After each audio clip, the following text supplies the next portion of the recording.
Fala pessoal, tudo bem com vocês? PM aqui passando para a gente conversar um pouquinho sobre a classificação do Fortaleza para as oitavas de final da Conmebol Libertadores e como isso repercutiu na torcida e na imprensa. Por que eu separei esses dois tópicos para a gente conversar sobre a classificação do Fortaleza? Primeiro, Fortaleza terminou na segunda colocação do seu grupo, um grupo que tinha o Racing, o atual campeão da Sul-Americana, o Papa Brasileiros, né, o time que mais tem vencido aí as equipes brasileiras nas fases de mata-mata, inclusive das competições sul-americanas, em especial a Sul-Americana do ano passado, na qual ele foi o campeão, se eu não me engano, eliminou o Corinthians, na Recopa Sul-Americana venceu o Botafogo, o atual campeão da Libertadores, era considerado um adversário muito complicado. Tinha também o Colo-Colo, que a gente tinha uma certa rixa por conta do caso Lucero, era uma vitória para cada lado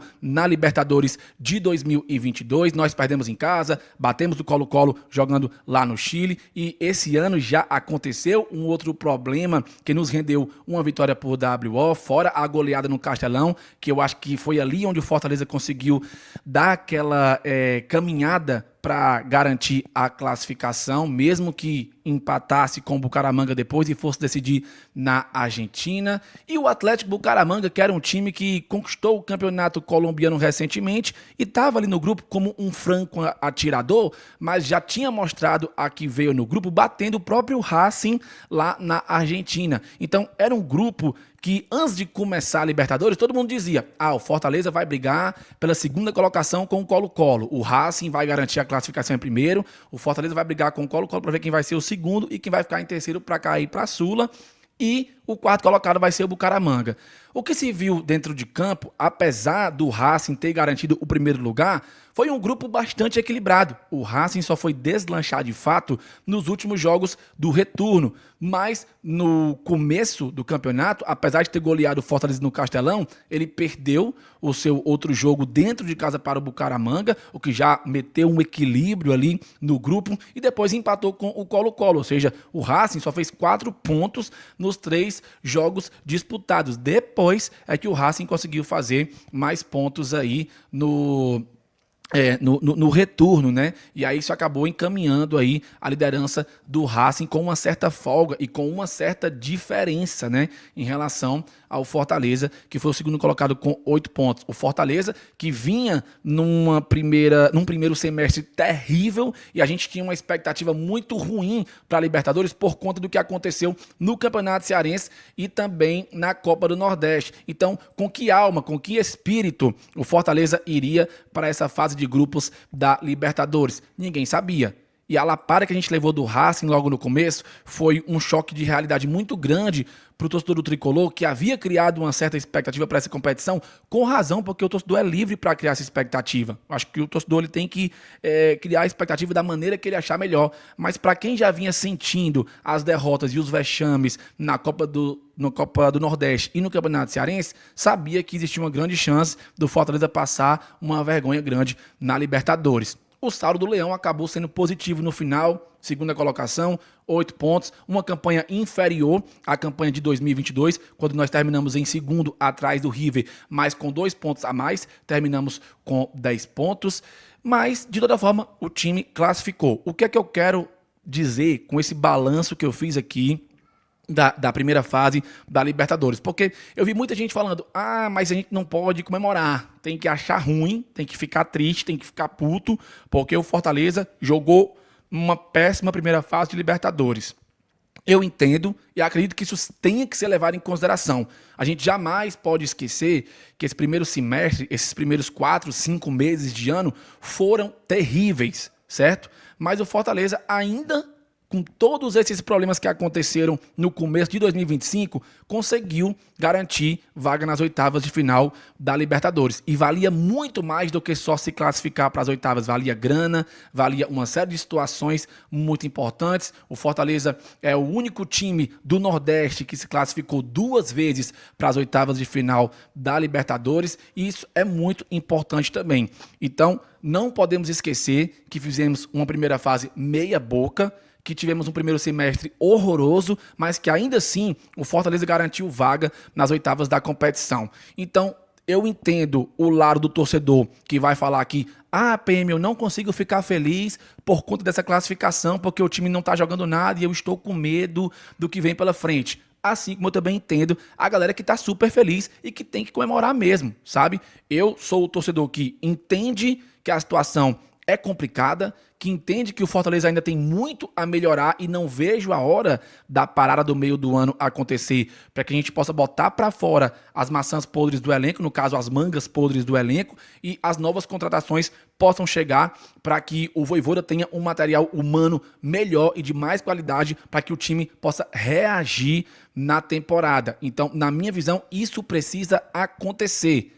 E aí, quem sabe, a gente possa disputar umas oitavas de final, mas de igual para igual com o nosso adversário, que vai ser um dos primeiros colocados que estão no pote A. E aí pode ter aquela revanche contra a LDU, vai ser bem interessante, tem muita gente querendo, né? Eu não queria não, porque a LDU tá jogando bem, foi a líder do grupo do Flamengo, mas ao mesmo tempo seria muito interessante na história internacional do Fortaleza, pelo menos eu penso dessa maneira. Então, eu acredito que aquele torcedor que acha que tem que ficar um pouco chateado, que não consegue ser feliz com a classificação do Fortaleza, tá tudo bem também, eu não acho que seja um problema, mas eu entendo que a gente precisa muito valorizar essa classificação do Fortaleza para as oitavas de final da Libertadores. É a segunda vez que o time consegue, na segunda vez que o time participa entrando na fase de grupos. Em 2023, nós entramos na pré-Libertadores, caímos na fase 3 para a Sul-Americana e chegamos até a final da competição. Então, na segunda vez que o Fortaleza já entra numa fase de grupos, ele consegue chegar nas oitavas de final, mesmo que a campanha desse ano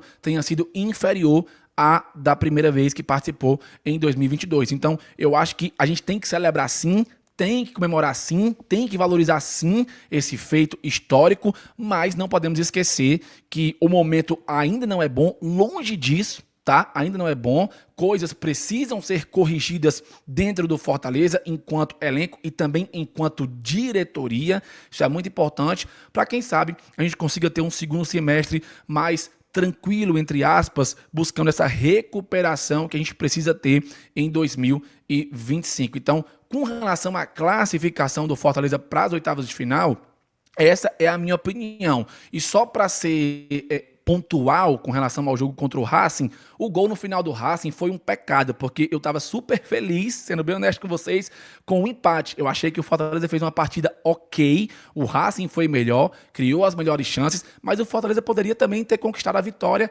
que caiu nos pés do Prior, mas aí é exigir demais de um menino da base que está começando agora no profissional acertar um golaço ali no finalzinho do jogo. Quem não faz leva, o Racing fez o gol da vitória logo no lance seguinte e era o último lance da partida. Perdemos, mas graças ao Colo-Colo a gente conseguiu classificar em segundo para as oitavas de final. Não acho que foi um jogo ruim, algumas peças jogaram inclusive até bem. Não vou citar o Pedro Augusto porque eu acho que ele foi muito mais ou menos. Eu vi gente elogiando, vi gente criticando, então eu vou ficar no meio termo com relação ao Pedro Augusto. Até antes do Fortaleza levar o gol do Maravilha Martínez, o Davi Luiz estava sendo eleito pela Conmebol o melhor da partida. Será que foi o melhor?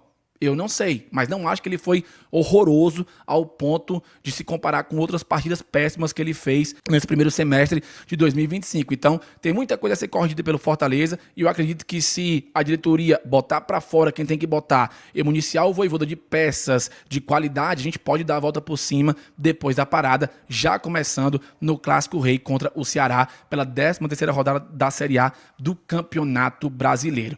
O que me leva a falar sobre gente que está sentada no sofá com o controle na mão e acha que pode dar pitaco sobre a classificação do Fortaleza para as oitavas de final da Libertadores. Torcedores do esporte, Luiz Heitor, Linésio, calem a boca de vocês. Vamos focar no esporte, em sair da lanterna. Vamos focar em produzir conteúdo sobre como meu time fará para sair da lanterna do Brasileirão.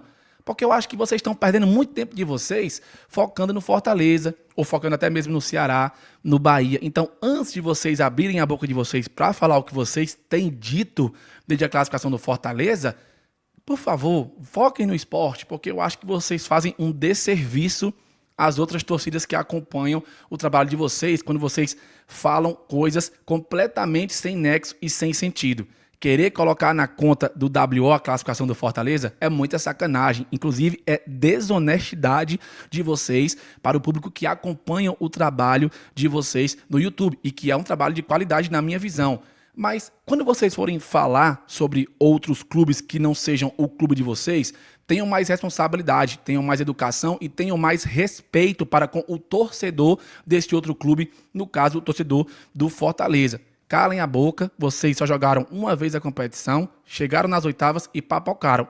Então não tem moral nenhuma para abrir a boca para falar do Fortaleza. Enquanto torcedor do Ceará, esse eu finjo que nem existe, né? Porque Libertadores nunca viu, só no sofá. Ah, lembrei, estava na beira-mar, junto com o torcedor do Colo-Colo, tentando respirar ares de Libertadores. Então, essa é a minha mensagem para torcedores de outras equipes que nem a Libertadores jogam e preferem ver, aliás, não preferem, né? Porque eu acho que é o que resta para eles, é sentar no sofá, ligar o controle e assistir o Fortaleza, independente do Fortaleza ganhar, empatar ou perder o seu jogo na Libertadores.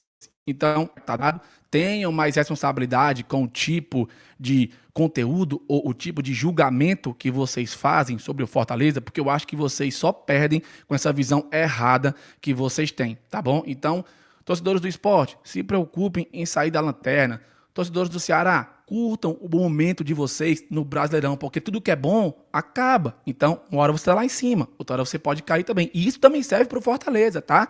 Durante anos, nós vivemos o nosso auge e, a qualquer momento, a gente pode acabar deslizando, como está acontecendo em 2025. Mas da mesma maneira que a gente está por baixo hoje, a gente pode dar a volta por cima na temporada e, quem sabe, até terminar na frente de vocês no Brasileirão. Então, tenham mais responsabilidade, tá bom? E torcedores do Fortaleza, o choro é livre, vamos pra cima. Vem aí as oitavas de final, vem aí o Flamengo no domingo, vem o Santos pra gente, quem sabe, terminar aí essa parada, né, pro Super Mundial, quem sabe, pelo menos fora da zona de rebaixamento. E aí o Fortaleza vai fazer aquela reformulação geral pra botar pra fora quem precisa botar. O papelinho já chegou e ele vai, se Deus quiser, fazer uma limpa nesse elenco e trazer jogadores de qualidade para, quem sabe, ajudar o Fortaleza a se reerguer na temporada de 2025, beleza? Esse foi o meu balanço geral de 13 minutos sobre o que eu achei da classificação do Fortaleza para as oitavas de final e como isso repercutiu